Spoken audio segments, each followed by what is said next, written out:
താജ്മഹൽ ലോകത്തിലെ 7 അത്ഭുതങ്ങളിലൊന്ന്. പ്രണയത്തിൻ്റെ പ്രതീകമായാണ് താജ്മഹലിനെ ലോകം കാണുന്നത്. ആഗ്രയിലെ യമുനാ നദിയുടെ തെക്കൻ തീരത്താണ് വെളുത്ത മാർബിൾ കൊണ്ട് നിർമ്മിച്ച താജ്മഹൽ സ്ഥിതി ചെയ്യുന്നത്.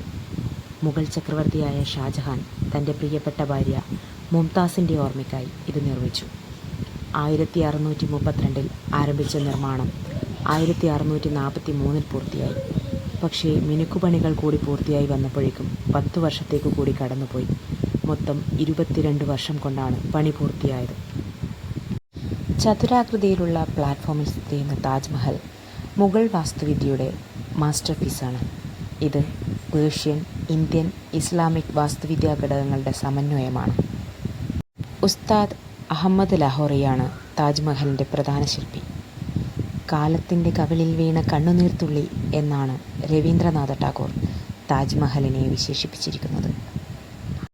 താജ്മഹലിൻ്റെ നിർമ്മാണത്തിന് ശേഷം ഷാജഹാൻ്റെ മകനായ ഔറംഗസേബ് അദ്ദേഹത്തെ ആഗ്ര കോട്ടയിൽ തടങ്കലിലാക്കുകയും പിന്നീട് അദ്ദേഹത്തിൻ്റെ മരണശേഷം ഭാര്യയുടെ അടുത്ത് തന്നെ അദ്ദേഹത്തെ അടക്കുകയും ചെയ്തു എന്നതാണ് ചരിത്രം.